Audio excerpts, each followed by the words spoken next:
दोस्तों, भारत की आजादी से लेकर आज तक कितने सारे प्रधानमंत्री बने हैं। इनमें से कई चेहरे ऐसे भी थे जो बहुत ही ज्यादा चर्चा में रहे थे। आज हम आपको 1947 से लेकर 2022 तक जितने भी प्रधानमंत्री रहे हैं उनके बारे में आपको विस्तार से बताने वाले हैं। आखिर आजादी से लेकर अब तक कितने प्रधानमंत्री बने हैं। दोस्तों, आपको बता दें कि 1947 से लेकर 2022 तक 16 बार प्रधानमंत्री बदल चुके हैं। जब हमारा देश भारत आजाद हुआ था उस समय भारत के पहले प्रधानमंत्री कांग्रेस पार्टी से जवाहरलाल नेहरू को चुना गया था। 15 अगस्त 1947 से लेकर 27 मई 1964 तक करीब 16 साल और 246 दिन तक जवाहरलाल नेहरू प्रधानमंत्री रहे।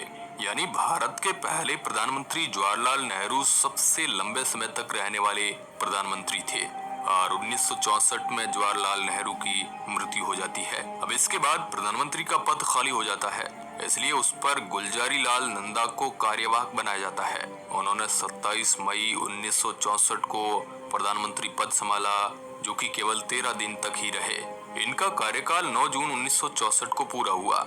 नंबर 2, इसके बाद भारत के दूसरे प्रधानमंत्री बनते हैं लाल बहादुर शास्त्री, जो 9 जून 1964 को भारत के प्रधानमंत्री बनते हैं। इन्हीं के शासनकाल में 1965 का भारत पाकिस्तान युद्ध भी होता है। लाल बहादुर शास्त्री करीब 1 साल और 216 दिन तक प्रधानमंत्री रहते हैं। इसके बाद 11 जनवरी 1966 को इनकी मृत्यु हो जाती है। अब अचानक पद खाली हो जाने की वजह से फिर से 11 जनवरी 1966 को गुलजारी लाल नंदा को कार्यवाहक बनाया गया और 24 जनवरी 1966 को 13 दिन तक इन्होंने पद संभाला। नंबर 3, और इसके बाद भारत की तीसरी प्रधानमंत्री जवाहरलाल नेहरू की बेटी इंदिरा गांधी बनती है, जो कि भारत की पहली महिला प्रधानमंत्री थी। इंदिरा गांधी की पहचान भारत में एक दबंग प्रधानमंत्री की तरह थी, क्योंकि 24 जनवरी 1966 से लेकर 24 मार्च 1977 तक भारत की प्रधानमंत्री रही। इनका कार्यकाल करीब 11 साल और 59 दिन तक रहा। इतना लंबा कार्यकाल उनका 3 चुनाव के दौरान हुआ था। इंदिरा गांधी के शासनकाल में कई बड़े कामों को किया गया था। अब यहाँ 1971 का भारत पाकिस्तान युद्ध हो और यहाँ तक कि भारत का पहला परमाणु परीक्षण भी इंदिरा गांधी के शासनकाल में ही किया गया था। लेकिन जिन कारणों से इंदिरा गांधी को आलोचना का सामना करना पड़ा था वो थी 1975 की इमरजेंसी, जिससे लोग इतने दुखी हो गए कि 1977 के चुनाव में इंदिरा गांधी बुरी तरह हार गई और पहली बार दूसरी गैर कांग्रेसी पार्टी में सत्ता में आई और वह थी जनता पार्टी। यह वह पहली बार समय था जब कोई गैर कांग्रेसी प्रधानमंत्री बना। नंबर 4, भारत के चौथे प्रधानमंत्री बनते हैं मोरारजी देसाई। 24 मार्च 1977 से लेकर 28 जुलाई 1979 तक करीब 2 साल और 126 दिन तक प्रधानमंत्री रहे और फिर इन्हें इस्तीफा देना पड़ा, क्योंकि मोरारजी देसाई की सरकार गठबंधन पर आधारित सरकार थी और मतभेद की वजह से उन्हें इस्तीफा देना पड़ गया। नंबर 5, और फिर 5वें प्रधानमंत्री बनते हैं चरण सिंह, जो कांग्रेस पार्टी से तो नहीं थे लेकिन कांग्रेस पार्टी के बहुमत से बने थे, जिनका कार्यकाल 28 जुलाई 1979 से 14 जनवरी 1980 तक रहा।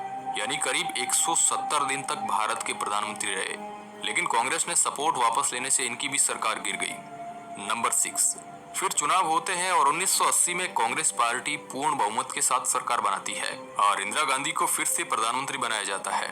इनका कार्यकाल 14 जनवरी 1980 से लेकर 31 अक्टूबर 1984 तक रहा, यानी 4 साल और 291 दिन तक, और 31 अक्टूबर 1984 को इंदिरा गांधी की हत्या कर दी गई थी।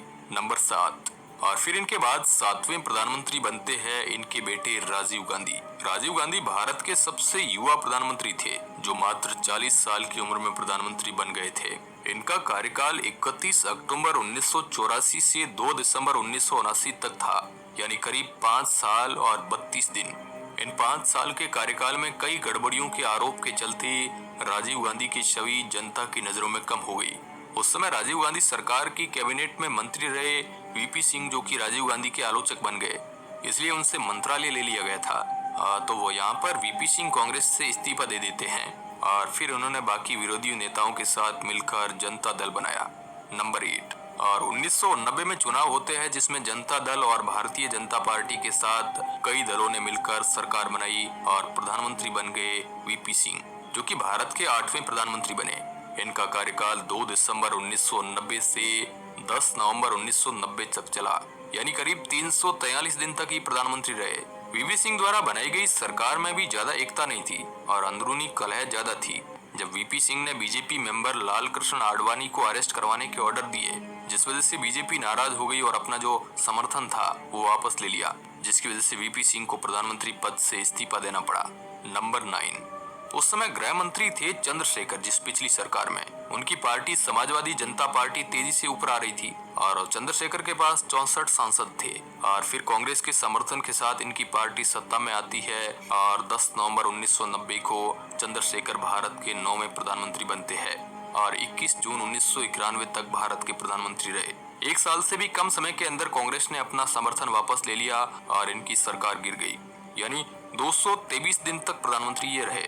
नंबर 10, 1991 में चुनाव होते हैं और कांग्रेस से पीवी नरसिम्हा राव भारत के प्रधानमंत्री बनते हैं। ये भारत के 10वें प्रधानमंत्री थे, जो कि 21 जून 1991 से 16 मई 1996 तक करीब 4 साल और 330 दिन तक प्रधानमंत्री रहते हैं। जो पहले ऐसे प्रधानमंत्री थे जो साउथ इंडिया के रहने वाले थे। ये प्रधानमंत्री बने तब भारत की इकोनॉमी की हालत खस्ताहाल थी।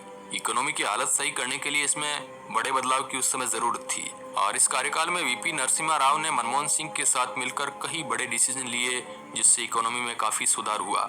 नरसिम्हा राव पहले प्रधानमंत्री बने जो कि नेहरू गांधी फैमिली से नहीं थे और जिन्होंने पूरा 5 साल का कार्यकाल पूरा किया था। इसके बाद भारत की राजनीति में उतार चढ़ाव बहुत रहे और अगले 3 सालों में 4 बार प्रधानमंत्री बदले। नंबर 11वें प्रधानमंत्री बनते हैं अटल बिहारी वाजपेयी, जिनका कार्यकाल 16 मई 1996 से 1 जून 1996 तक, यानी करीब 16 दिन तक ही ये प्रधानमंत्री रहे। बहुत छोटा कार्यकाल था, ये सबसे छोटा प्रधानमंत्री का कार्यकाल था। नंबर 12, फिर 12वें प्रधानमंत्री बनते हैं एचडी देवगौड़ा, जो कि करीब 1 जून 1996 से 21 अप्रैल 1997 तक करीब 324 दिन तक प्रधानमंत्री रहे। नंबर 13वें प्रधानमंत्री इंद्र कुमार गुजराल बने थे, जो कि करीब 21 अप्रैल 1997 से 19 मार्च 1998 तक, यानी 332 दिन तक ये प्रधानमंत्री रहे।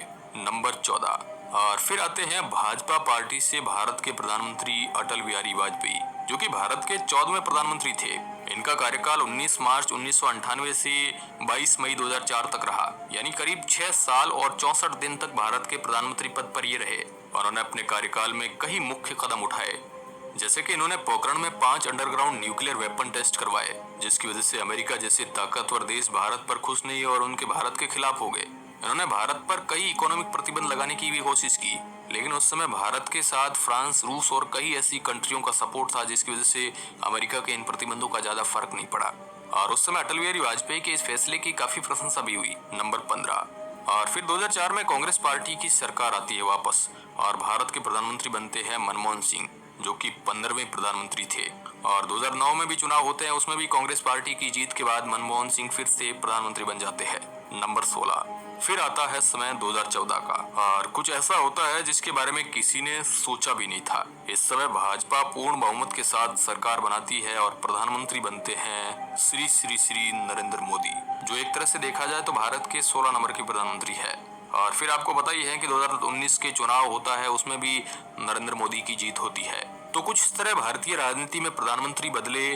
और कैसा लगा आज का हमारा ये 1947 से लेकर अब तक प्रधानमंत्री की लिस्ट का ये वीडियो के अंत तक बने रहने के लिए आपका